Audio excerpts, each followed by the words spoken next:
Have you ever lain in the dark, staring at the ceiling and wondered, why do I still feel tired? Even after I've tried to let everything go. Restless nights, endless thoughts, anxieties, like underground currents endlessly flowing within. You are not alone. All of us are struggling with the same thing. The illusion that we must control everything in order to feel safe. But what if that very effort is what's exhausting us? What if happiness doesn't lie in holding on, but in the art of letting go? Welcome to Lucid Dream, Sleep and Science Stories, a place where stories not only lull you to sleep, but also lead you inward. Here, we'll journey together through the ancient philosophy of the Stoics, interwoven with modern science about sleep and the mind, to discover how to stay calm amid chaos and sleep like a free soul. Marcus Aurelius once said, "You have power over your mind, not outside events." Realize this and you will find strength. Perhaps this truth also applies to sleep. When the mind stops fighting the world, sleep is no longer an escape, but a homecoming to the stillness within. So before you close your eyes tonight, let me tell you a story about human suffering and the illusion of control, a story that perhaps after hearing it, you'll realize we don't need to control the world to be at peace. There's something strange about life. We don't usually suffer because of what happens, but because we want everything to happen our way. From small things, like a rainy day ruining plans, to bigger things, like someone leaving before we're ready. All human unease begins with the illusion of control. We grow up in a world that teaches us, try harder, take control, win. But no one ever tells us that some things will never be within our grasp: the weather, other people's minds, death, time, and even love. We cling to them as if letting go would make the world collapse. But the tighter we hold, the more weary we become. Like trying to hold sand in your palm, the harder you squeeze, the faster it slips away. Epictetus once said something very simple, yet brutally honest to the human ego: some things are in our control and others not. Just 6 words, yet they are a map to true freedom. Because the moment we understand that boundary, we stop trying to command the sea and start learning how to row quietly upon it. But in reality, most of us live the opposite way. We grow angry when people don't behave as we expect. We worry about things that haven't happened. We resent things that already have. We believe that if we just try hard enough, we can master everything. And then, when things don't go our way, we feel wronged, bitter, and ask, why is life treating me like this? But life doesn't treat anyone in any particular way. Life just is, Seneca once wrote to his close friend Lucilius.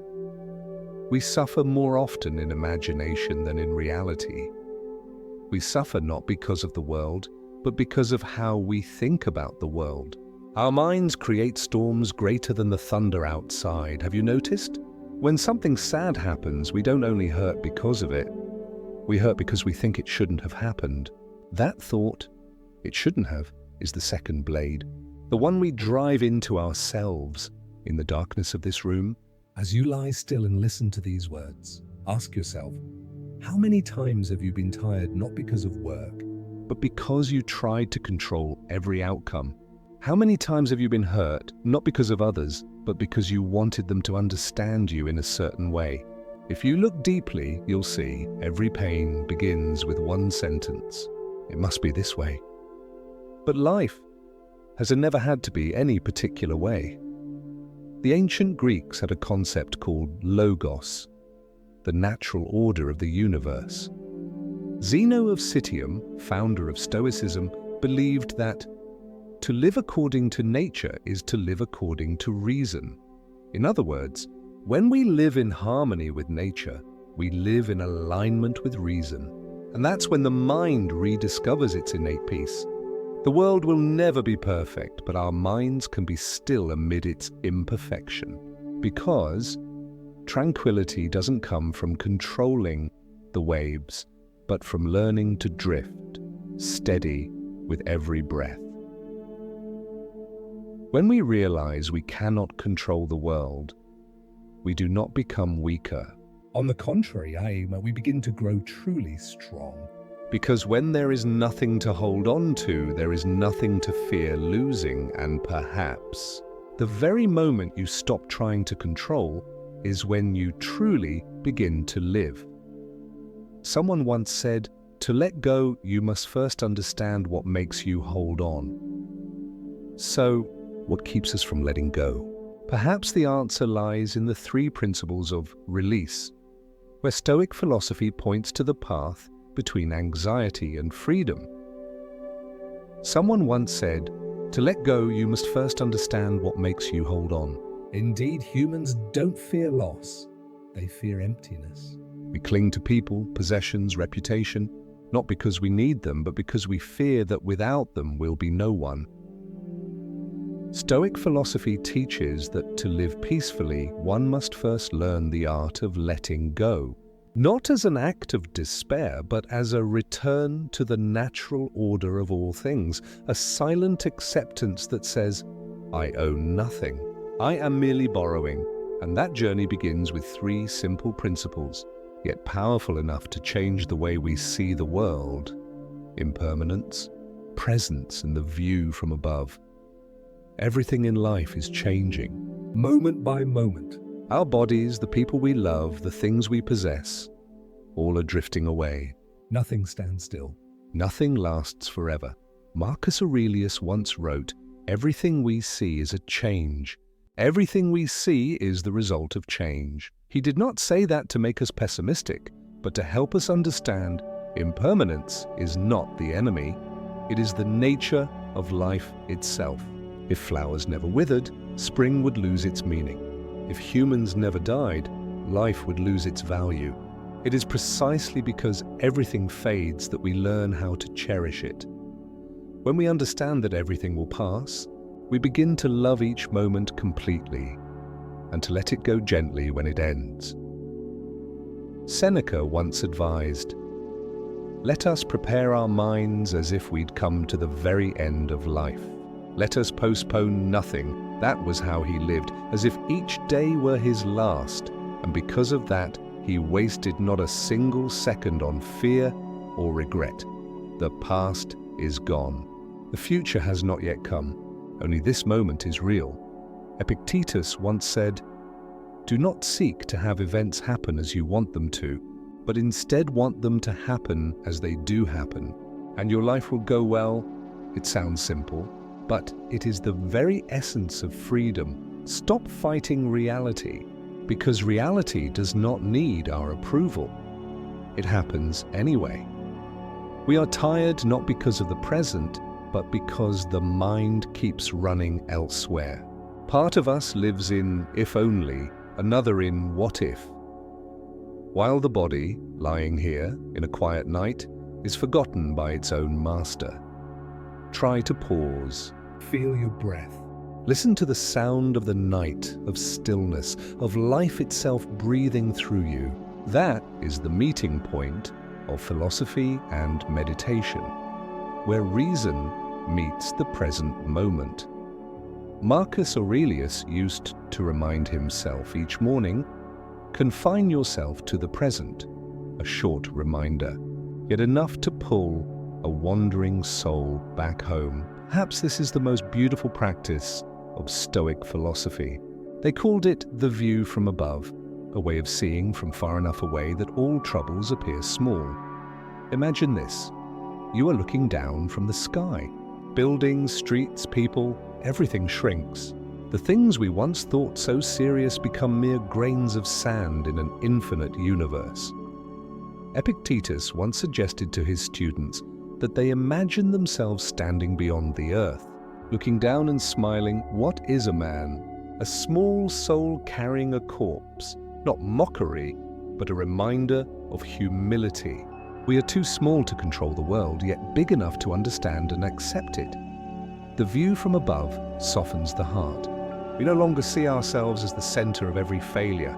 We are simply a part of the vast flow of nature. And there, Suffering dissolves because we no longer resist. We simply drift like a leaf carried by the wind. When we live by those three principles, recognizing impermanence, dwelling in the present, and viewing things from above, we are not merely letting go, we are awakening. Letting go is not loss. Letting go is returning to the stillness that the rush of life has buried. Some find tranquility in philosophy, others in the stories of the ancient sages. They lived through wars, loss, disease, and yet kept their hearts steady as stone. So, what allowed them to do that? In the next part, we will listen to lessons from the Stoics themselves, Seneca, Epictetus, Marcus Aurelius, those who taught the world how to remain peaceful amidst the storm. When people speak of Stoic philosophy, many imagine it as cold and rigid, as if Stoics reject emotion and live like stone. But the truth is the opposite. Stoicism does not teach us to deny emotion, but to master it so that it does not consume us. Like a lighthouse in a storm, it cannot stop the waves, but it stands firm. And that is the strength of a Stoic. Seneca lived during the chaos of the Roman Empire, surrounded by politics, betrayal, and sudden deaths. Even as an advisor to Emperor Nero, who would later force him to take his own life, Seneca maintained an uncanny calmness of mind. In his surviving letters, we find not bitterness, but quiet wisdom. He once said, "It is not the man who has too little, but the man who craves more. That is poor. Poverty is not a lack of possessions, but a lack of contentment." For Seneca, true freedom did not come from wealth or power, but from ceasing to be a slave to desire. He also wrote, "No man was ever wise by chance. Wisdom is never accidental. It comes from suffering, from observation, from learning to stand still amidst turmoil." Perhaps that's why, when he knew he was going to die, Seneca calmly opened the veins in his arms, bleeding slowly while discussing philosophy with his friends, as if he were simply falling into a long sleep. If Seneca was the symbol of serenity within power, then Epictetus was the embodiment of freedom within adversity. He was born a slave, cruelly treated by his master, his leg broken, and he limped for the rest of his life. Yet within, he was never imprisoned. Epictetus taught his students, "No man is free who is not master of himself." He believed that every chain begins in the mind. When we depend on others for happiness, we have already shackled ourselves. When we grow angry because others don't act as we wish, we hand them the key to our peace. The only thing we truly own is our will and our perception. Epictetus called this the dichotomy of control, a clear distinction between what we can control and what we cannot. He said, "Make the best use of what is in your power and take the rest as it happens." A philosophy that sounds simple, yet powerful enough to free humanity from thousands of years of suffering. And then there was Marcus Aurelius, emperor, warrior, philosopher, a man who ruled an empire, yet each night sat in his military tent, writing in a small notebook, not for anyone else, but for himself.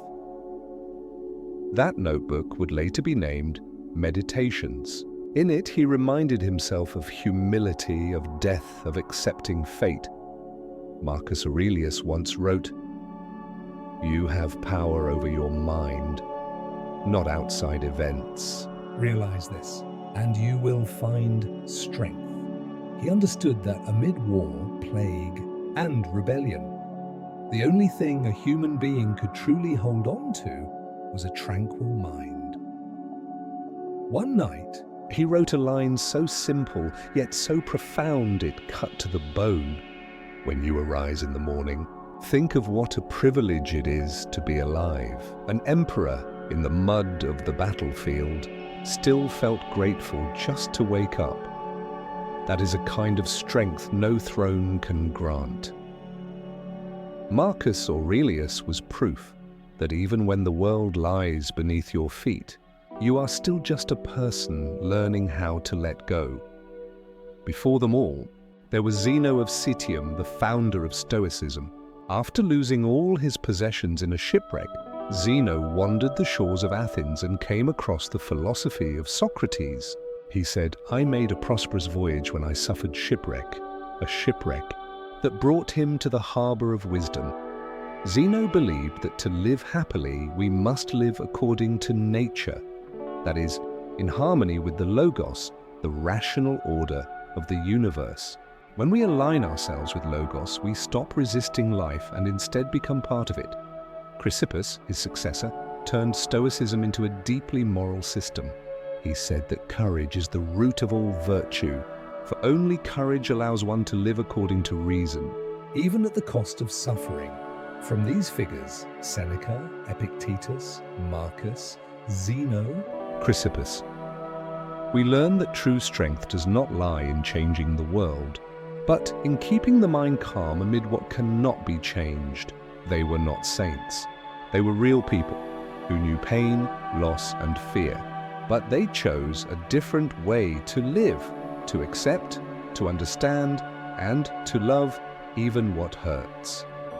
Marcus once wrote, "Amor fati, love your fate, love your destiny," because only when you can love what is imperfect do you touch absolute freedom. From their teachings, we can see that Stoic philosophy is not just ancient text.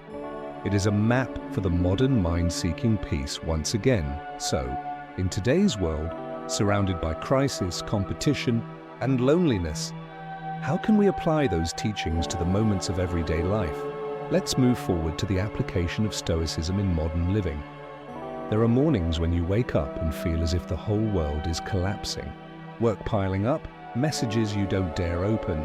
Everything seems to turn against you. You struggle to control, to fix, to mend each broken piece of it. But the harder you try, the messier it gets. That's when life is teaching you the first lesson of maturity. Not everything needs to be fixed.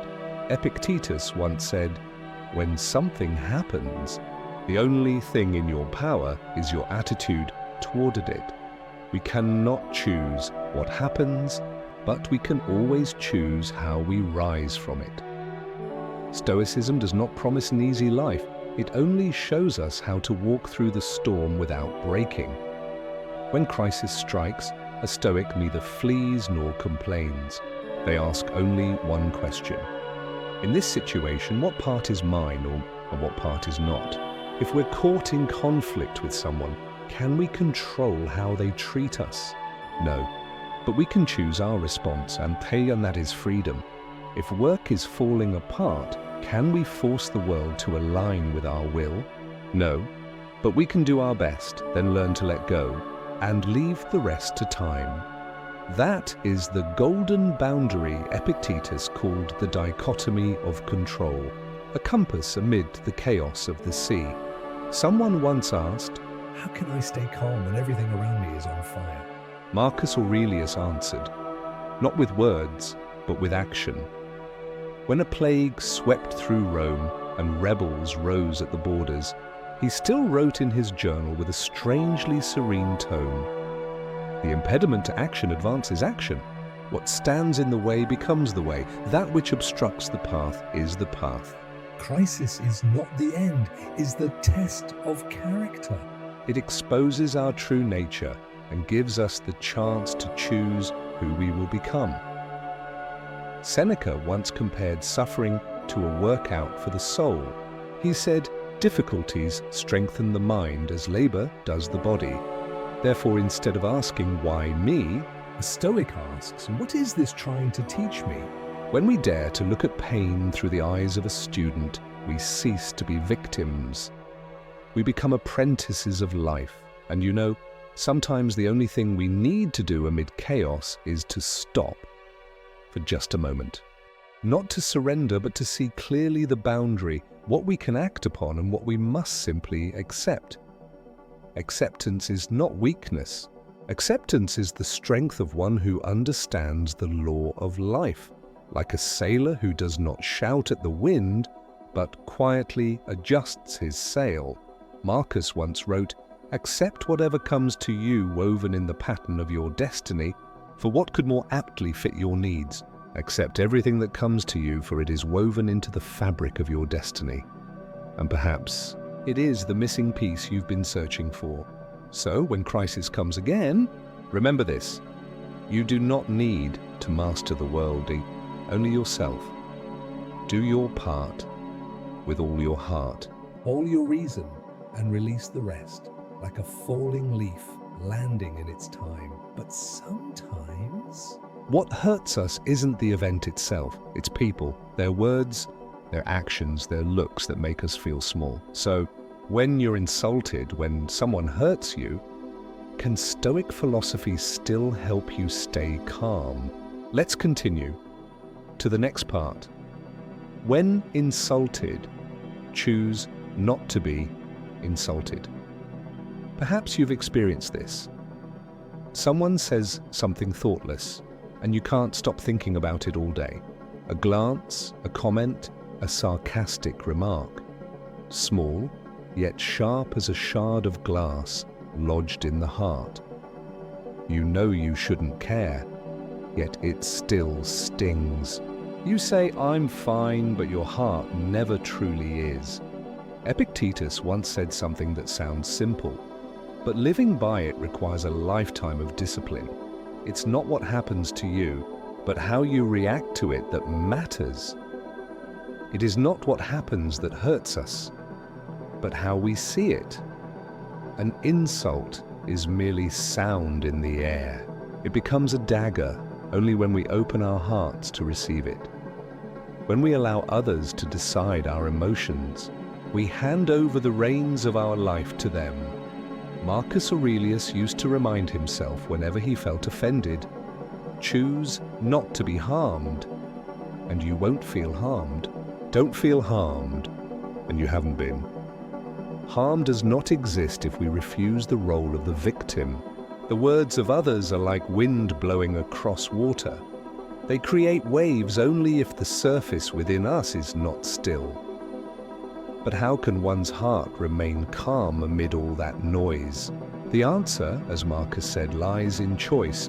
We cannot control others, but we can choose not to be shaken. Once a student asked Epictetus, "Master, what should I do when someone insults me?" Epictetus smiled and said, "If what they say is true, thank them for reminding you. If what they say is false, smile, for it is not real." He never said, "Feel nothing."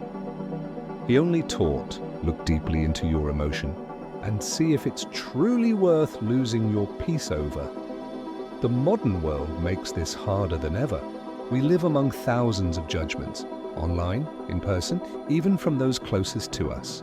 Every comment can become an invisible blade, but if we react to every word, we'll have no energy left to live our own life. Remember this: no one truly hurts us.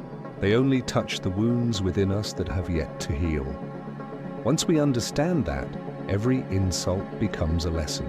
Every harsh word becomes a mirror. Seneca once advised, "He who is offended by insults admits that they are true. If we feel insulted, it means we've believed that the words have power to hurt us. But once we truly understand ourselves, every word becomes just wind, weightless, powerless. Think of someone who has angered you recently. Picture their face, take a slow breath and ask yourself, if my heart were truly at peace, would their words still carry weight? If the answer is no, then you have won, not them. Marcus Aurelius once wrote a short line in Meditations, but it's powerful enough to extinguish the flames of anger. The best revenge is to be unlike your enemy. You don't need to retaliate. You don't need to prove yourself. Just remain kind, lucid, and calm. That is the highest form of revenge. And if someone insults you tonight, remember this: you don't need to respond. You don't need to win every argument, for true victory isn't in words. It lies in the peace that follows. When you are no longer moved, no one can truly harm you. That is freedom, the kind of freedom Stoic philosophy has always sought. But not all wounds come from others. Some are quieter. They come from within, from pain, from loss, from resisting fate itself. So, when suffering arrives and when we face what cannot be avoided, how can the heart remain at peace? The answer lies in the Stoic principle of amor fati. To love your fate, let us continue. To when in pain. Love your fate, amor fati. There is one thing humans always do, and always fail at, resisting what cannot be avoided. We resist pain, we resist loss, we resist the truth that everything must end. But life does not need our consent to go on. Marcus Aurelius once wrote, in Meditations, "Accept the things to which fate binds you, and love the people with whom fate brings you together, but do so with all your heart. Accept what destiny brings and love those whom destiny sends, with all your heart. Not to endure, but to love, not to tolerate, but to embrace. That is amor fati, to love your fate fully and unconditionally." Someone once Asked, why should I love what causes me pain? The answer is, if you cannot love it, at least do not hate it. For to hate fate is to hate life itself. Epictetus once said, "Don't demand that things happen as you wish, but wish that they happen as they do happen," meaning, don't pray for things to happen your way. Wish instead to love things as they are. It may sound impossible, but only when we stop demanding does life finally become breathable. Seneca once lost his only son. In a letter to a friend, he didn't write with tears, but with wisdom. What need is there to weep over parts of life? The whole of it calls for tears. A man who understood that tears cannot extinguish fate, but they can soften the heart. And when the heart softens, it no longer breaks. It begins to embrace the world. Amor fati doesn't ask us to rejoice in loss. It teaches us not to resist it. Like someone swimming in a flood, if they fight it, they drown. If they yield, they float. When we say yes to fate, we are not surrendering. We are simply stopping the waste of energy on what cannot be changed. The beauty of amor fati lies here. It doesn't demand that the world be perfect. It only invites us to see beauty within imperfection. Marcus Aurelius once wrote, "A blazing fire makes flame and brightness out of everything that is thrown into it. A fire so strong it turns even ashes into light. Those who love their fate are the same. Every hardship, no matter how cruel, becomes fuel for their inner light. Suffering is no longer a prison, but a forge." Look back at your life. How many things once made you despair, but later became precious lessons? How many losses made you grow, and how many wounds taught you how to love? If we can be grateful, even for what once made us cry, then nothing in life can defeat us anymore.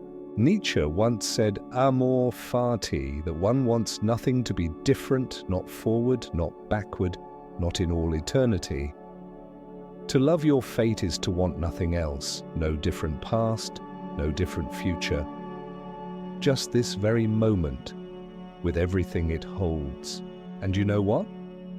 That is the highest form of freedom, when you no longer need life to change for you to be happy, but only need a heart capable of loving even what is unwelcome.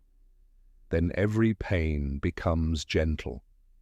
Every ending gains meaning, and sleep is no longer escape, but rest within the embrace of the universe. We've spoken about accepting what cannot be changed, but Stoic philosophy goes even further. It doesn't just teach us how to live through loss, but how to live more deeply, more completely, and more peacefully in every remaining moment. Let us continue to the 3 layers of happiness in Stoicism. There exists a kind of freedom that needs no money, no power, no permission. It is freedom from negative emotions, a freedom found only when we learn to master ourselves. The ancient Greeks called it apatheia, not apathy, as many misunderstand it, but freedom from being ruled by emotion. We still feel, but we are not swept away. We still grieve, still get angry, still worry.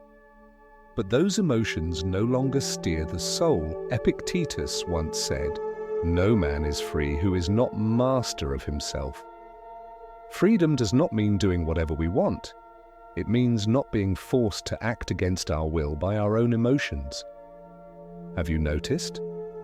Most of our suffering does not come from circumstances, but from our reaction to them. A single word, A glance, a silence can disturb our hearts. if we allow it to touch us. Marcus Aurelius once wrote in Meditations, "If you are distressed by anything external, the pain is not due to the thing itself, but to your estimate of it. And this you have the power to revoke at any moment." Suffering does not lie in the event itself, but in how we perceive it. And the beautiful truth is, we can change that perception at any moment. Apatheia does not mean turning yourself into stone. It means keeping the inner lake of your soul calm, so that when the wind comes, it ripples and then settles again. When someone insults you, you don't have to suppress your feeling. You only need to stand still and observe. When anxiety arrives, you don't have to run, just watch it as you would clouds drifting across the sky. Seneca once advised his students, "A wise man is content with himself." No matter what happens, the wise are not free from pain. They are simply not ruled by it. In the modern world, Apatheia is more essential than ever, with the news, social media, and public opinion surrounding us. Our minds are pulled in hundreds of directions every day. We react to everything and call that living, but in truth, reacting is not living. Reaction is when we let the world pull us along. living is when we are still enough to choose our reaction. Imagine this small scene. Morning. You miss your bus. A part of you wants to get angry, to curse, but another part, quieter, whispers, "This too is just a small event in the stream of life." If you choose to listen to that quieter voice, you are living in apatheia. You have not lost emotion. You have learned to govern your energy. Epictetus said, "It's not events that disturb people, but their judgments about them. The world itself is neutral. It is we who assign meaning to it, and thus create either suffering or peace. Apatheia is not achieved in a single day. It is a discipline of the mind, forged through small moments.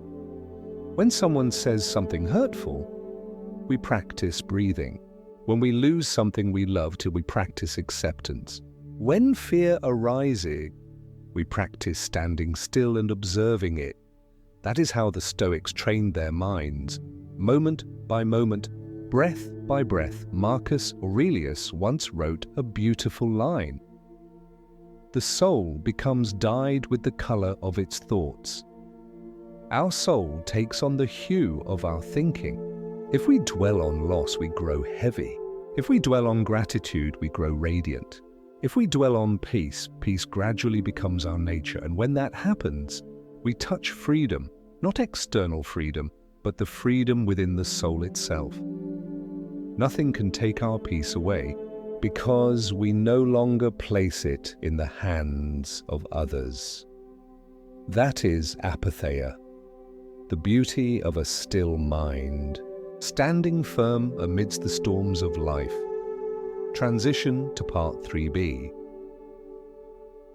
But this peace, when it deepens, transforms into something else, not merely freedom from emotion, but the absolute stillness of the soul. The Greeks called it ataraxia, a state in which nothing can disturb the mind. Let us continue to stillness, serenity, and freedom from anxiety. There are nights when you lie still, the room dark, everything silent, and yet inside your head, 100 voices whisper, endless questions. What will tomorrow be like? Am I good enough? Maybe I was wrong about that. The body rests, but the mind does not. And so we are not truly living Kaiska, we are merely wrestling with our own thoughts. The Stoics called the opposite of that turmoil ataraxia, a state of perfect calm where there is no anxiety, no fear, no inner conflict, not because the world is calm, but because we are. Seneca once said, "The greatest blessings of mankind are within us and within our reach." A wise man is content with his lot, whatever it may be. The greatest blessings are not out there, they are within us. And the wise person is one who is content with his portion in life. Ataraxia is not luck. It is the result of deep understanding that nothing in this world is worth losing your peace over. Imagine this: a still lake reflecting the entire sky. Drop a single pebble and the surface ripples, distorting the reflection. But if we let it settle, everything becomes clear again and we can see the universe within. The human mind is the same. Anxiety, anger, desire, these are stones thrown into the surface of the lake. When we stop throwing, the water clears on its own. That is the essence of ataraxia. The mind need not seek peace, because peace was already there within it. Epictetus once reminded his students, when you are disturbed by externals, look within. The disturbance comes from your own perception of them, and that you have the power to revoke. Anxiety does not come from the world, but from how we see the world. We always believe that if circumstances changed, we would be at peace. But the Stoics understood, the moment our perception changes, everything else will settle on its own. Ataraxia is not avoidance. It is the ability to stand amid chaos, yet remain soft. Like a blade of grass in the storm, it does not break, because it knows how to bend with the wind.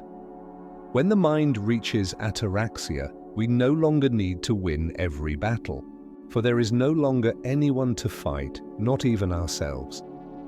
Marcus Aurelius once wrote, "Nowhere you can go is more peaceful, more free of interruptions than your own soul."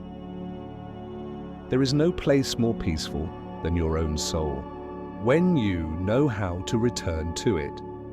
A person who has ataraxia can sit in the middle of a noisy city and feel as if they are in a forest. They do not need to withdraw from the world, because their stillness does not depend on the environment. It is a lamp placed within, not light borrowed from without. That is why Stoicism is not merely a philosophy, but a form of meditation through reason. A true Stoic does not flee life. They are fully present within it, yet no longer controlled by it.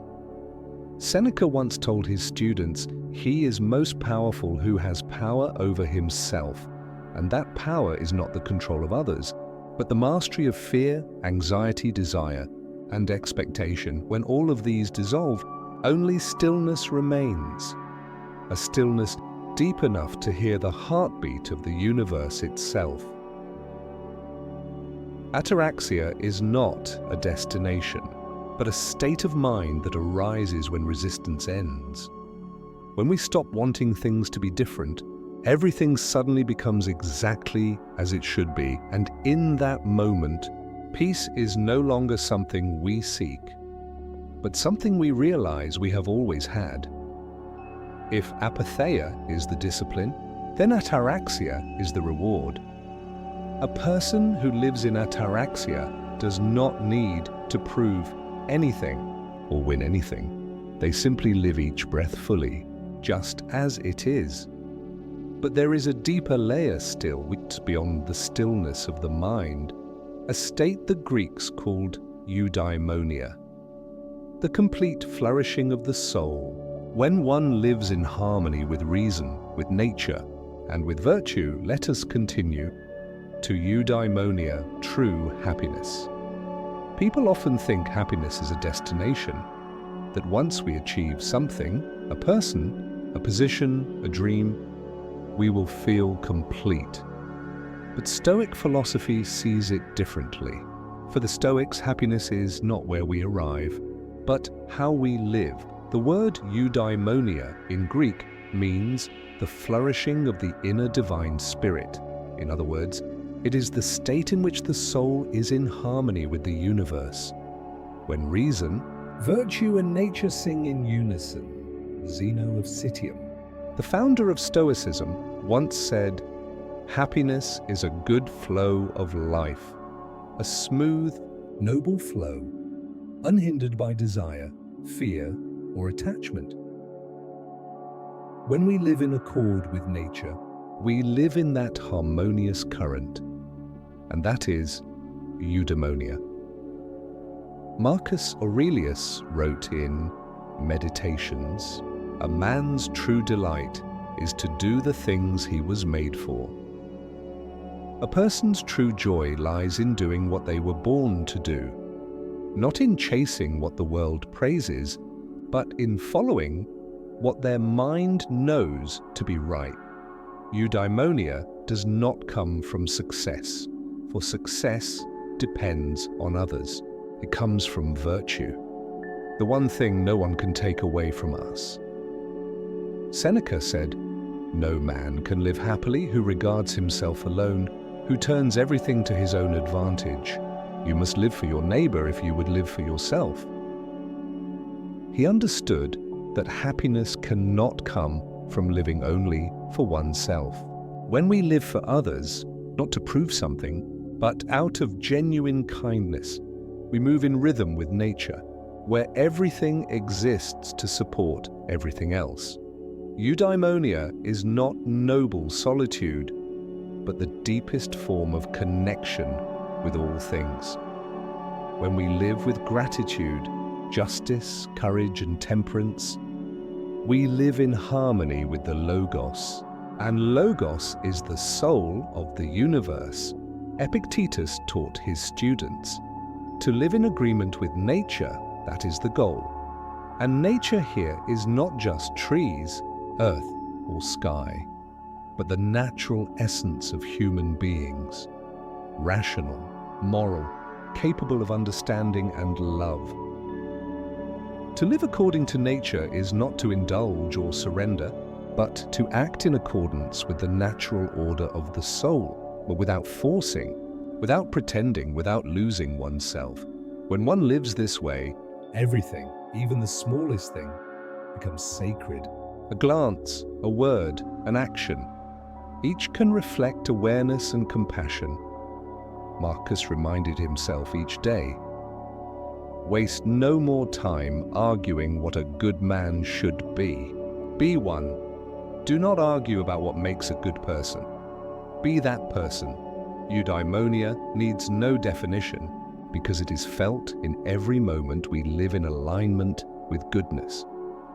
When one reaches eudaimonia, life is no longer divided into good or bad. Everything that happens becomes an opportunity to practice virtue. Loss teaches us to let go. Suffering teaches us resilience. Joy teaches us gratitude. At that point, we no longer seek happiness because we are happiness. The Stoics did not dream of heaven after death. They created heaven in every breath of life. They needed little, only an awakened mind, a kind heart, and a soul in harmony with the universe. Eudaimonia is the ultimate destination, and also the path itself, a journey not outward, but inward. When we understand that peace does not come from having more, but from needing less, we have touched the essence of happiness. Marcus Aurelius once wrote, Very little is needed to make a happy life. It is all within yourself, in your way of thinking. Epictetus once reminded his students, "When you are disturbed by externals, look within. The disturbance comes from your own perception of them, and that you have the power to revoke." Anxiety does not come from the world, but from how we see the world. We always believe that if circumstances changed, we would be at peace. But the Stoics understood, the moment our perception changes, everything else will settle on its own. Ataraxia is not avoidance. It is the ability to stand amid chaos, yet remain soft.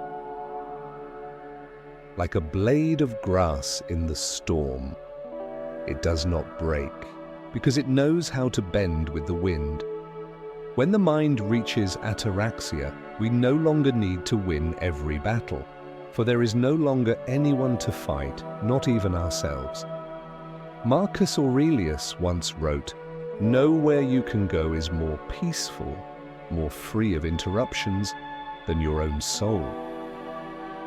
There is no place more peaceful than your own soul, when you know how to return to it.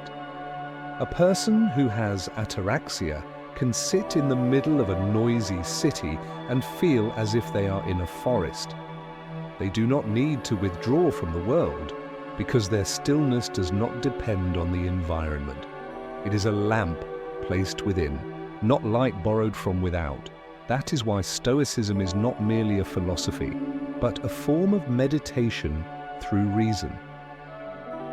A true Stoic does not flee life.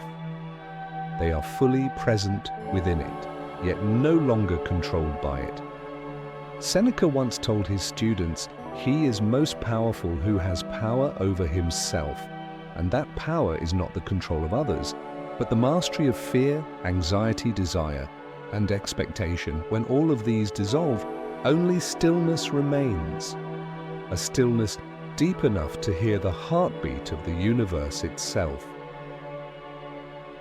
Ataraxia is not a destination, but a state of mind that arises when resistance ends.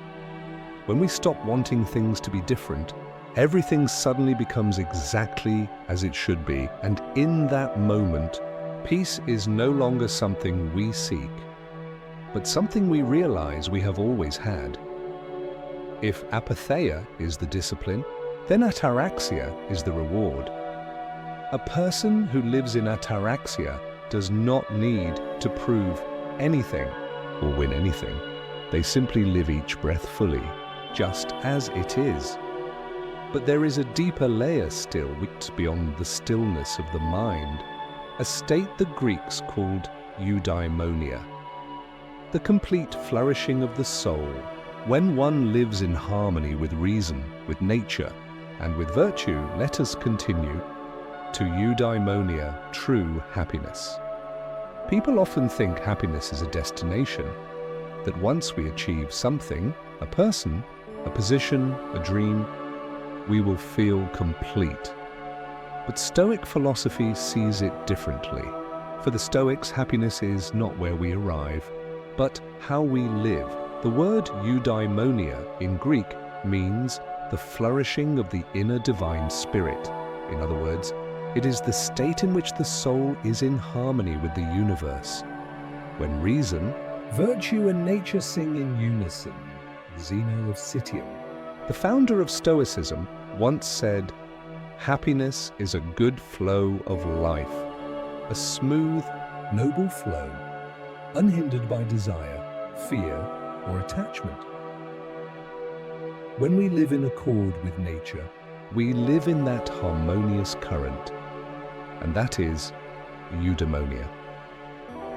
Marcus Aurelius wrote in Meditations, "A man's true delight is to do the things he was made for." A person's true joy lies in doing what they were born to do, not in chasing what the world praises, but in following what their mind knows to be right. Eudaimonia does not come from success, for success depends on others. It comes from virtue, the one thing no one can take away from us. Seneca said, "No man can live happily who regards himself alone, who turns everything to his own advantage. You must live for your neighbor if you would live for yourself." He understood that happiness cannot come from living only for oneself. When we live for others, not to prove something, but out of genuine kindness, we move in rhythm with nature, where everything exists to support everything else. Eudaimonia is not noble solitude, but the deepest form of connection with all things. When we live with gratitude, justice, courage, and temperance, we live in harmony with the Logos. And Logos is the soul of the universe, Epictetus taught his. Epictetus once reminded his students, when you are disturbed by externals, look within. The disturbance comes from your own perception of them, and that you have the power to revoke. Anxiety does not come from the world, but from how we see the world. We always believe that if circumstances changed, we would be at peace. But the Stoics understood, the moment our perception changes, everything else will settle on its own. Ataraxia is not avoidance. It is the ability to stand amid chaos, yet remain soft. Like a blade of grass in the storm, it does not break, because it knows how to bend with the wind. When the mind reaches ataraxia, we no longer need to win every battle, for there is no longer anyone to fight, not even ourselves. Marcus Aurelius once wrote, "Nowhere you can go is more peaceful, more free of interruptions than your own soul." There is no place more peaceful than your own soul, when you know how to return to it. A person who has ataraxia can sit in the middle of a noisy city and feel as if they are in a forest. They do not need to withdraw from the world, because their stillness does not depend on the environment. It is a lamp placed within, not light borrowed from without. That is why Stoicism is not merely a philosophy, but a form of meditation through reason. A true Stoic does not flee life. They are fully present within it, yet no longer controlled by it. Seneca once told his students, he is most powerful who has power over himself, and that power is not the control of others, but the mastery of fear, anxiety, desire, and expectation. When all of these dissolve, only stillness remains, a stillness deep enough to hear the heartbeat of the universe itself. Ataraxia is not a destination, but a state of mind that arises when resistance ends. When we stop wanting things to be different, everything suddenly becomes exactly as it should be, and in that moment, peace is no longer something we seek, but something we realize we have always had. If apatheia is the discipline, then ataraxia is the reward. A person who lives in ataraxia does not need to prove anything or win anything. They simply live each breath fully, just as it is. But there is a deeper layer still, which beyond the stillness of the mind, a state the Greeks called eudaimonia, the complete flourishing of the soul. When one lives in harmony with reason, with nature, and with virtue, let us continue to eudaimonia, true happiness. People often think happiness is a destination, that once we achieve something, a person, a position, a dream, we will feel complete. But Stoic philosophy sees it differently. For the Stoics, happiness is not where we arrive, but how we live. The word eudaimonia in Greek means the flourishing of the inner divine spirit.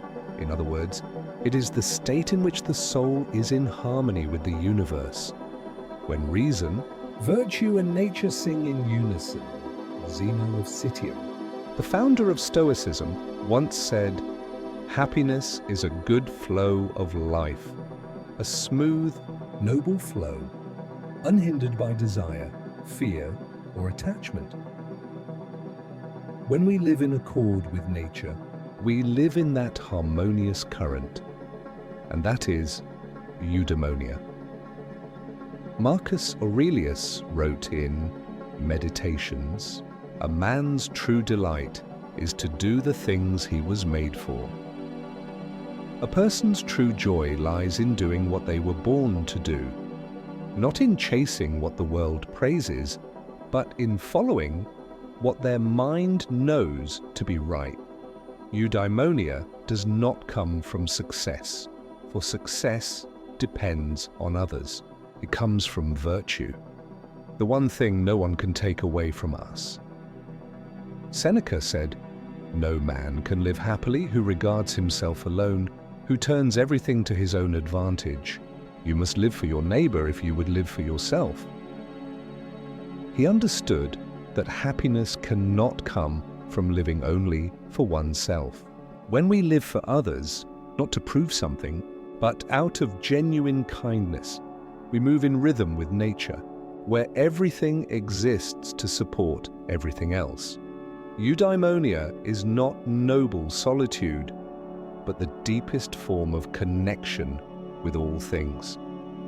When we live with gratitude, justice, courage, and temperance, we live in harmony with the Logos, and Logos is the soul of the universe. Epictetus taught his students to live in agreement with nature, that is the goal. And nature here is not just trees, earth, or sky, but the natural essence of human beings, rational, moral, capable of understanding and love. To live according to nature is not to indulge or surrender, but to act in accordance with the natural order of the soul, but without forcing, without pretending, without losing oneself. When one lives this way, everything, even the smallest thing, becomes sacred. a glance, a word, an action, each can reflect awareness and compassion. Marcus reminded himself each day, "Waste no more time arguing what a good man should be. Be one. Do not argue about what makes a good person. Be that person." Eudaimonia needs no definition because it is felt in every moment we live in alignment with goodness. When one reaches eudaimonia, life is no longer divided into good or bad. Everything that happens becomes an opportunity to practice virtue. Loss teaches us to let go. Suffering teaches us resilience. Joy teaches us gratitude. At that point, we no longer seek happiness because we are happiness. The Stoics did not dream of heaven after death. They created heaven in every breath of life. They needed little, only an awakened mind, a kind heart, and a soul in harmony with the universe. Eudaimonia is the ultimate destination, and also the path itself, a journey not outward, but inward. When we understand that peace does not come from having more, but from needing less, we have touched the essence of happiness. Marcus Aurelius once wrote, "Very little is needed to make a happy life. It is all within yourself, in your way of thinking." Epictetus once reminded his students, "When you are disturbed by externals, look within. The disturbance comes from your own perception of them, and that you have the power to revoke." Anxiety does not come from the world, but from how we see the world. We always believe that if circumstances changed, we would be at peace. But the Stoics understood the moment our perception changes, everything else will settle on its own. Ataraxia is not avoidance. It is the ability to stand amid chaos, yet remain soft. Like a blade of grass in the storm, it does not break, because it knows how to bend with the wind. When the mind reaches ataraxia, we no longer need to win every battle. for there is no longer anyone to fight, not even ourselves. Marcus Aurelius once wrote, "Nowhere you can go is more peaceful, more free of interruptions than your own soul." There is no place more peaceful than your own soul, when you know how to return to it. A person who has ataraxia can sit in the middle of a noisy city and feel as if they are in a forest. They do not need to withdraw from the world, because their stillness does not depend on the environment. It is a lamp placed within, not light borrowed from without. That is why Stoicism is not merely a philosophy, but a form of meditation through reason. A true Stoic does not flee life. They are fully present within it, yet no longer controlled by it. Seneca once told his students, "He is most powerful who has power over himself, and that power is not the control of others, but the mastery of fear, anxiety, desire, and expectation. When all of these dissolve, only stillness remains, a stillness deep enough to hear the heartbeat of the universe itself." Ataraxia is not a destination, but a state of mind that arises when resistance ends.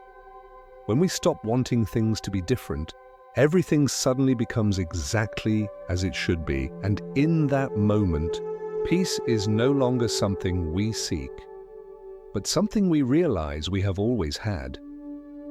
If apatheia is the discipline, then ataraxia is the reward. A person who lives in ataraxia does not need to prove anything or win anything. They simply live each breath fully, just as it is. But there is a deeper layer still, which is beyond the stillness of the mind, a state the Greeks called eudaimonia, the complete flourishing of the soul. When one lives in harmony with reason, with nature, and with virtue, let us continue to eudaimonia, true happiness. People often think happiness is a destination, that once we achieve something, a person, a position, a dream, we will feel complete. But Stoic philosophy sees it differently. For the Stoics, happiness is not where we arrive, but how we live. The word eudaimonia in Greek means the flourishing of the inner divine spirit. In other words, it is the state in which the soul is in harmony with the universe. When reason, Virtue and nature sing in unison. Zeno of Citium. the founder of Stoicism, once said, "Happiness is a good flow of life, a smooth, Noble flow, unhindered by desire, fear, or attachment. When we live in accord with nature, we live in that harmonious current, and that is eudaimonia." Marcus Aurelius wrote in Meditations, "A man's true delight is to do the things he was made for." A person's true joy lies in doing what they were born to do, not in chasing what the world praises, but in following what their mind knows to be right. Eudaimonia does not come from success, for success depends on others. It comes from virtue, the one thing no one can take away from us. Seneca said, "No man can live happily who regards himself alone, who turns everything to his own advantage. You must live for your neighbor if you would live for yourself." He understood that happiness cannot come from living only for oneself.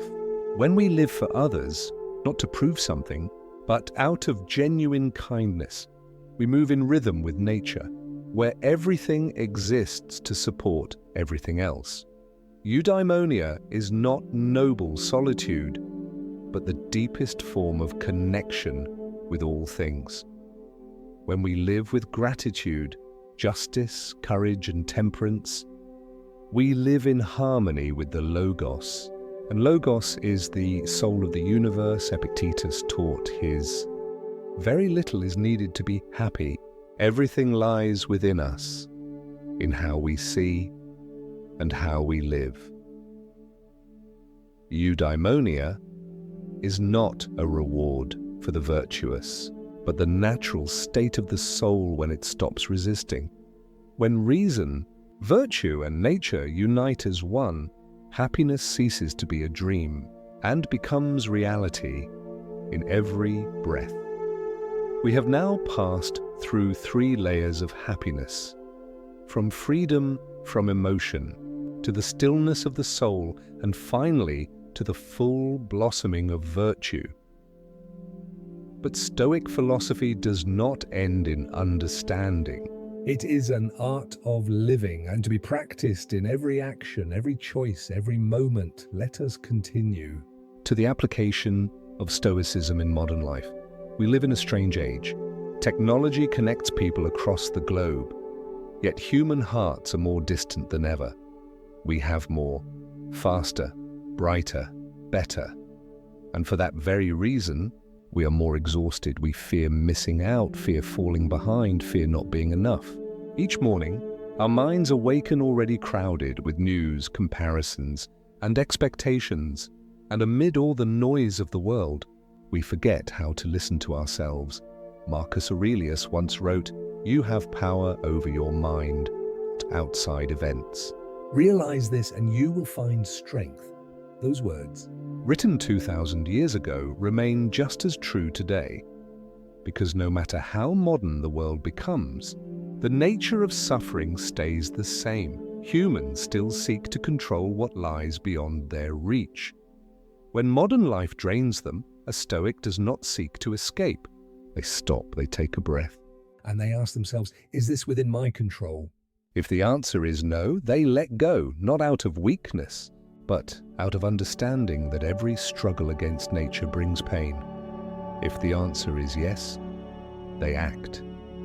But they act with reason, not with anxiety. Epictetus once taught his students, first say to yourself what you would be, and then do what you have to do. In a world full of chaos, we cannot control everything, but we can always choose how to live. Choose to be kind in a selfish world. Choose to be calm amid panic. Choose to be still amid noise. Today's world teaches us to run faster. But Stoic philosophy teaches us to slow down, to pause, to understand ourselves, to pause, to distinguish between what we want and what we need. Seneca once wrote, "It is not that we have a short time to live, but that we waste much of it. We are not short of time. We simply spend it on things that do not truly matter. A day lost to news, social media, comparison, or anger is a day we give away our spiritual freedom." The Stoic chooses differently. To master the mind and silence the noise. Have you noticed? In the digital world, everything is measured by more than others, more than yesterday, more than before. But Stoic philosophy is not about more. It is about enough. Enough clarity to discern what is within your control. Enough courage to accept what is not. Enough awareness to live by your values even when the whole world rushes the other way. Look back for a moment. When you lose your job, what have you really lost? Not your worth, only your circumstance. Your value cannot be taken away because it lives in virtue, not in titles. When you fail, have you truly failed? No, you've simply found another way to understand yourself better. Marcus once said, "The impediment to action advances action. What stands in the way becomes the way. The obstacle itself is the path." Every hardship in modern life, whether losing a job, a breakup, or failure, can become a Stoic lesson if we choose to learn from it instead of fighting it. In this noisy world, a Stoic does not seek peace by escaping, but by standing still. They live amid the noise, yet still hear the voice within. They work, love, fail, and suffer, but all within the clarity of mindful observation. They know that it isn't the world that needs to change, only the way we see the world. And that is how they remain free, even in an age bound by endless demands. But sometimes, crises do not come from pressure or failure. Indeed, they come from the thing humans fear most: loss. Losing the one we love, Losing what feels familiar, losing even our sense of self. So, when faced with death and separation, what does Stoic philosophy teach us? Let us continue to when facing death and loss. Memento mori. Memento mori, in Latin, means remember that you will die. It sounds cold, but to the Stoics, it is one of the kindest reminders philosophy ever gave humanity. We fear death because we believe it is the end. We fear losing those we love because we believe that love disappears with them. But to the Stoics, death is not the end. It is a return. Marcus Aurelius once wrote in Meditations, "Do not act as if you were going to live 10,000 years. Death hangs over you. While you live, while it is in your power, be good. Do not live as if you had infinite time. Death is always beside you. Therefore, while you still can, live well." Death in Stoic philosophy is not a shadow, but a mirror, reflecting the true value of life. It is because we know we will lose that we learn to love. It is because we know everything passes that we learn to cherish every moment. Seneca once wrote to a friend who had lost his son, "What need is there to weep over parts of life? The whole of it calls for tears." He did not deny grief. He simply reminded us that all of life is a long farewell, and that to have lived, loved, and been remembered is already a miracle. When people lose someone, they often cling tightly to memories, fearing that forgetting means betrayal. But the Stoics said, love deeply and let go completely. Epictetus once said, "Never say about anything, 'I have lost it,' but only, 'I have returned it.' Do not say, 'I have lost,' but 'I have returned.' For no one ever truly belonged to us, just as we never truly belonged to anyone.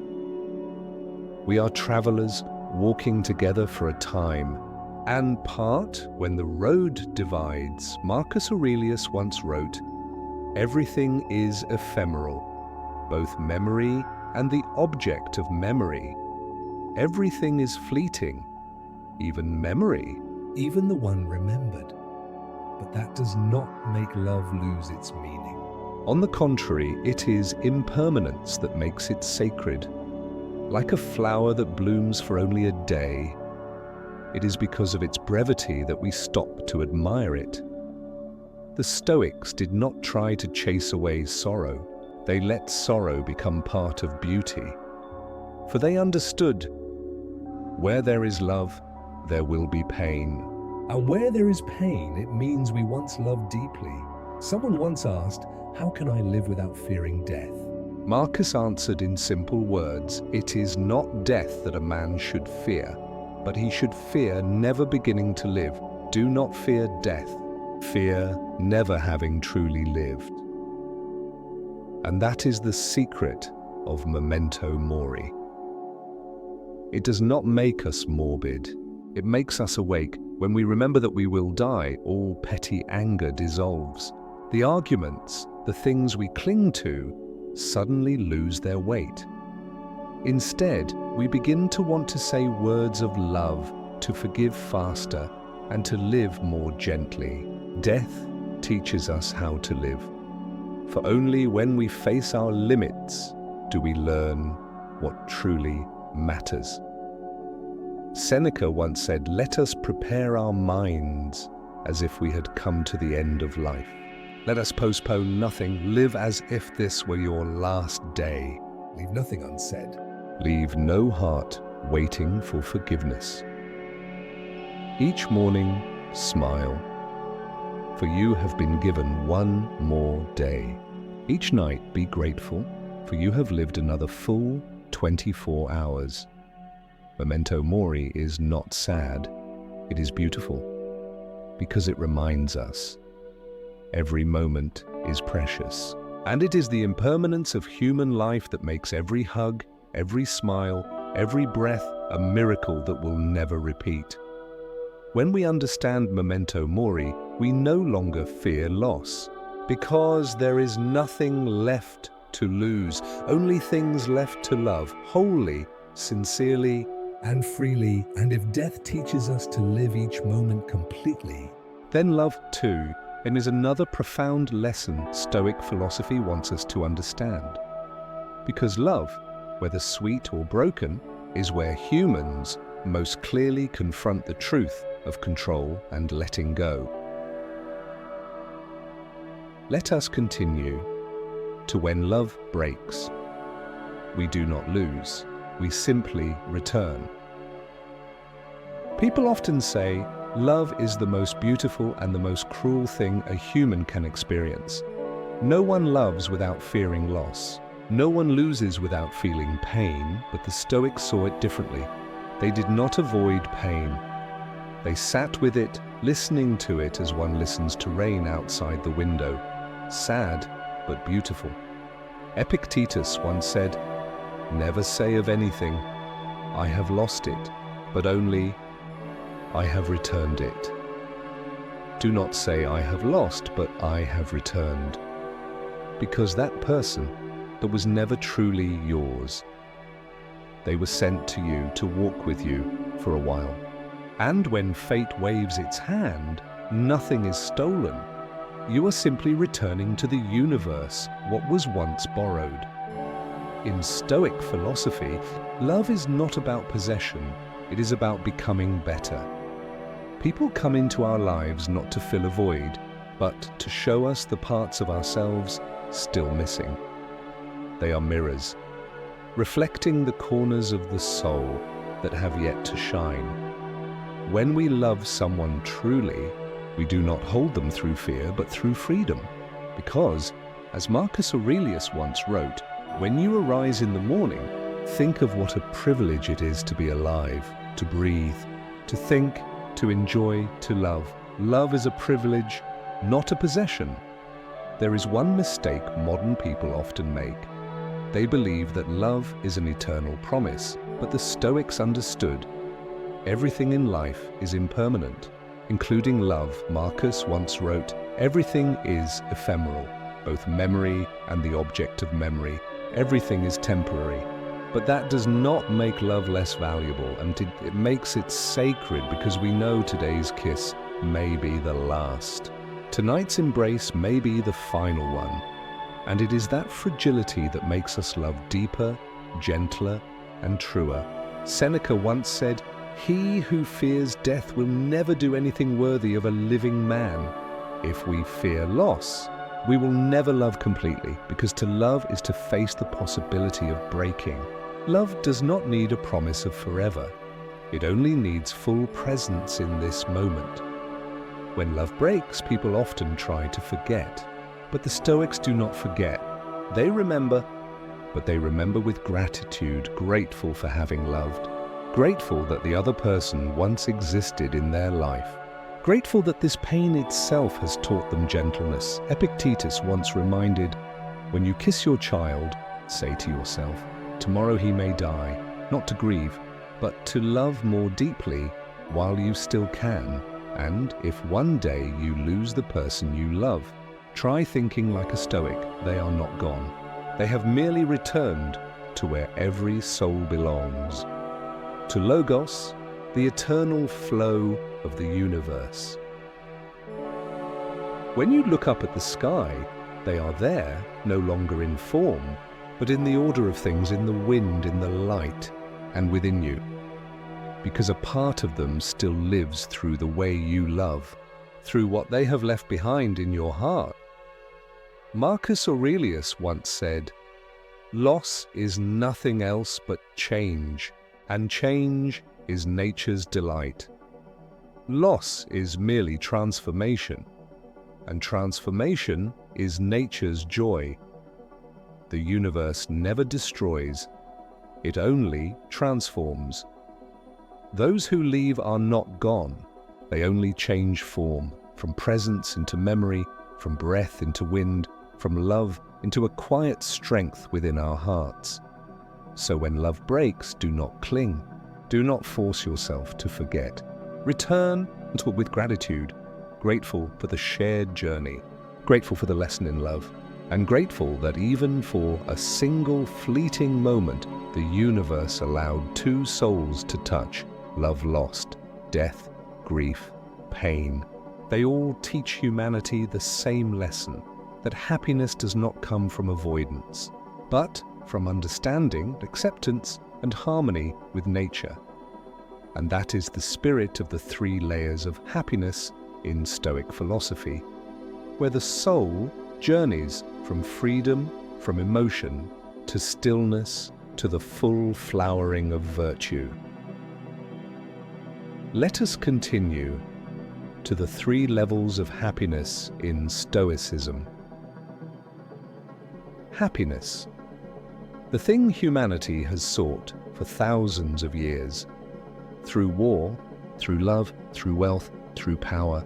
Yet the farther we go, the more we realize, perhaps it was never out there at all. The Stoics said that happiness is not a reward, but a result, the natural outcome of living in accordance with reason. They divided happiness into 3 layers, like 3 concentric circles within the soul. Each layer is a deeper step inward. The first, apatheia, when we learn not to be ruled by negative emotions. The second, ataraxia, when the mind finds perfect stillness amid the chaos of life. And the third, eudaimonia, when the soul becomes one with nature and reason, living fully in virtue and understanding. Marcus Aurelius once said, "You have power over your mind, not outside events." Apatheia begins here, understanding that we cannot control the world, but we can control how we see the world. When we are no longer angry at others, no longer fearful of the future, no longer attached to the past, then we are truly free. It is not the suppression of emotion, but pure observation. We watch emotions come and go like waves touching the shore, neither clinging nor resisting. Apatheia does not make us cold, it makes us love more consciously. Because when emotion no longer controls us, we love because we choose to love, not because we fear loss. Once we pass through apatheia, the mind begins to settle. That is ataraxia, when the waves are still and the lake reflects the entire sky. Seneca once wrote, "True happiness is to enjoy the present without anxious dependence upon the future.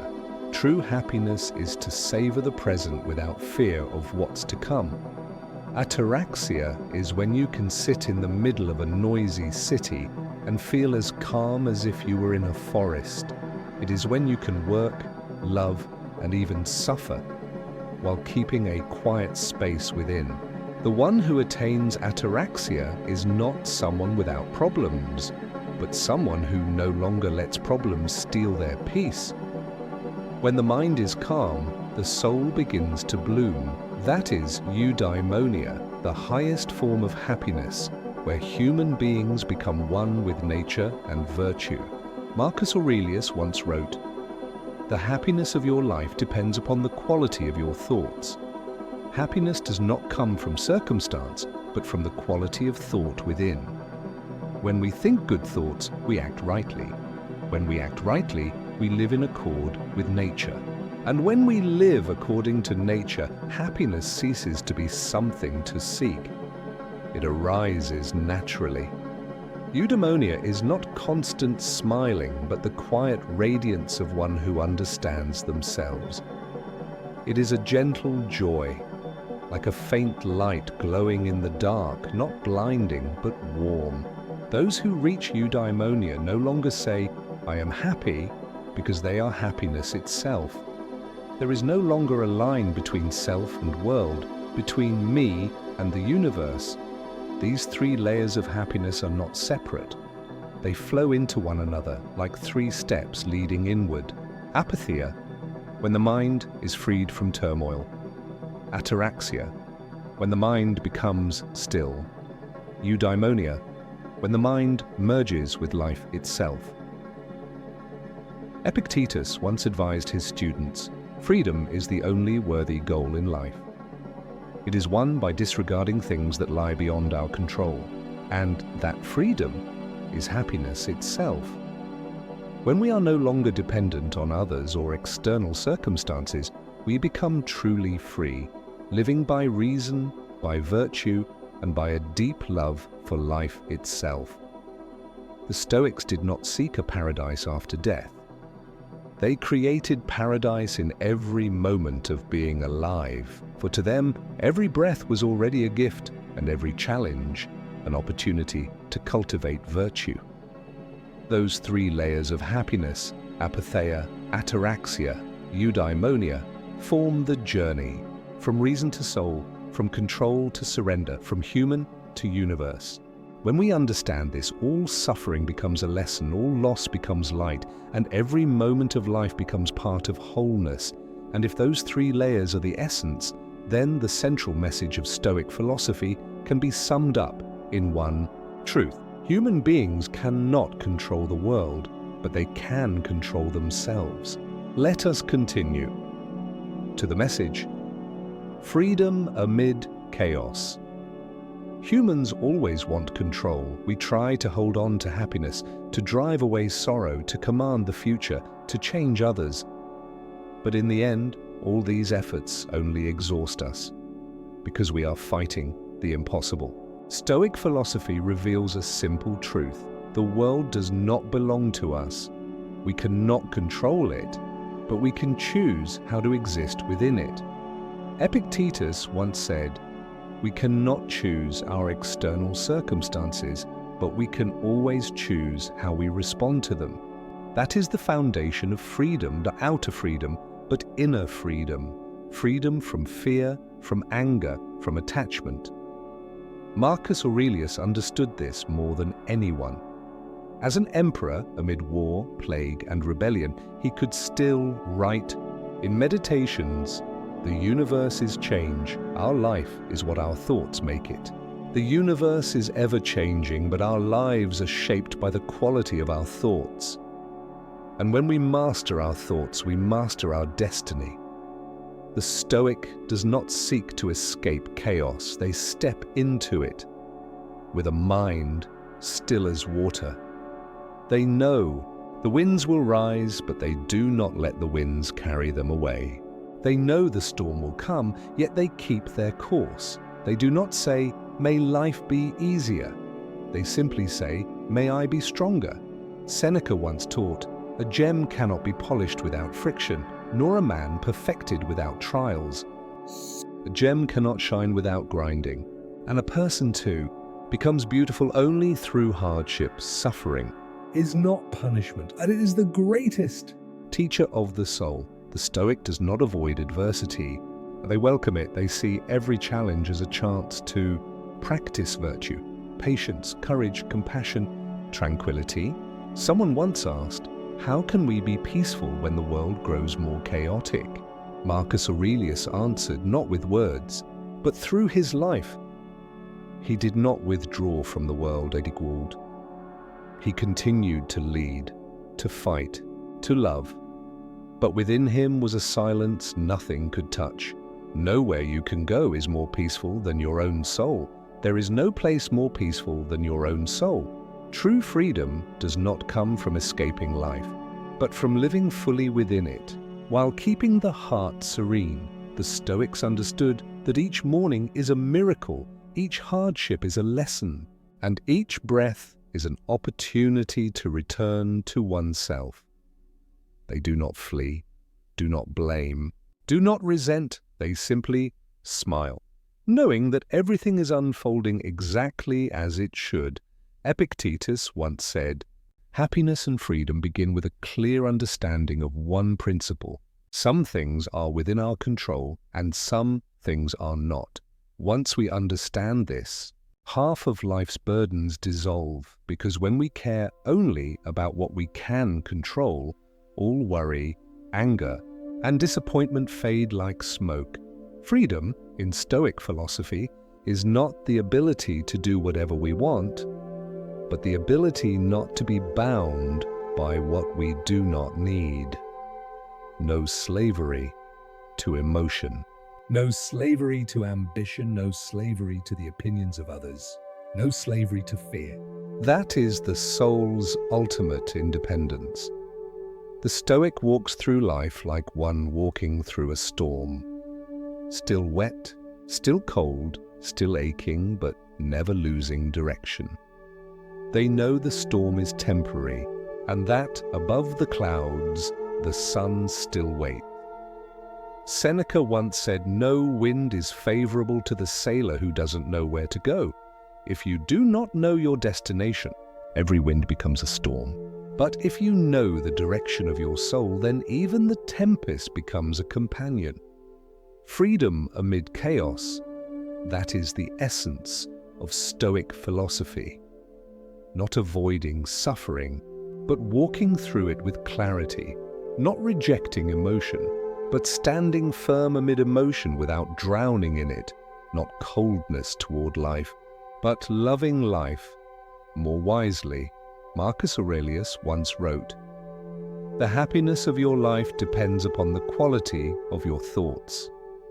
And if our thoughts are pure enough, then even in darkness we can still find light.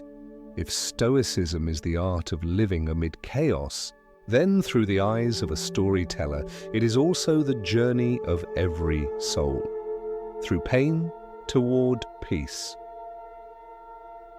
Let us continue to the final chapter, from a screenwriter's lens, the journey of the soul. If life were a film, then each of us would be the main character in the story called me. No one is born a Stoic. We all begin in chaos, in wounds, loss, fear, and unfinished dreams. But it is from there that the journey of awakening begins. The film opens with a familiar sigh, a human being caught in the whirlpool of life, trying to control everything: love, work, others, the future. They fail, and when everything collapses, they realize what Epictetus taught centuries ago. It's not what happens to you, but how you react to it that matters. The tragedy begins with the illusion of control. But in that very moment, the seed of awareness is planted.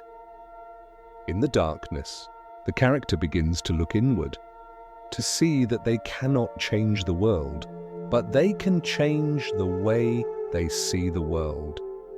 This is the moment Marcus Aurelius once described. The impediment to action advances action. What stands in the way becomes the way. The obstacle becomes the path.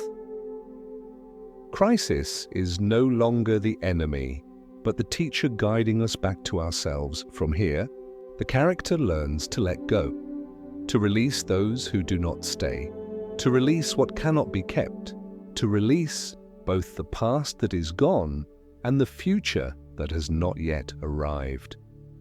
The Stoic in the story does not escape life. They re-enter it, but with a different heart, calmer, clearer, slower. They learn to act with reason instead of reacting with emotion. They no longer seek joy through control, but find it through understanding and acceptance. From here, the character moves through three transformations. Apatheia, when they learn not to be ruled by emotion. Ataraxia, when they find stillness amid noise. Eudaimonia, when they live fully in virtue and nature. These are not just philosophical stages. They are the three acts of an awakened life. At the end of the film, the character stands beneath the sunset. There are no victories, no fireworks, only a deep, profound silence, but within that silence, there is freedom. They no longer fear loss, for they understand that nothing ever truly belonged to them. They no longer fear death, for they understand that death is only another chapter of life. They no longer fear solitude, for they know that in every breath, the universe breathes with them. Marcus Aurelius once wrote, "Everything harmonizes with me, which is harmonious to you, O universe." "Nothing for me is too early or too late. Everything aligns in its right time." Right place, right person, and when the soul understands this, Life ceases to be a battle and becomes a symphony of nature. The film does not end with applause, but with silence. Like the stillness that follows a long meditation, the character returns to ordinary life, drinking water, smiling, watching the rain fall outside the window, nothing special. And yet everything is extraordinarily beautiful, because they have understood. Happiness is not the absence of pain, but the ability to keep the light alive within it. Seneca once said, "To be calm is the highest achievement of the self." And that is also the ending of every Stoic story. Tranquility, not because the world has changed, but because the one within us has. If there is one message for the audience of this film, perhaps it is this: you cannot control the waves, but you can learn to surf. We cannot stop the wind, but we can learn to move with its rhythm. We cannot stop time, but we can learn to live every second fully. We cannot change the world, but we can understand it and smile. And when we do that, we are no longer just the character in our own film. We become the writer, the director, and the audience, all within one serene soul. This is Lucid Dream, Sleep and Science Stories, where we retell the dreams of philosophy so that the listener may find themselves in the stillness between two breaths. Now, let everything drift away. The world will keep turning, but your mind may rest.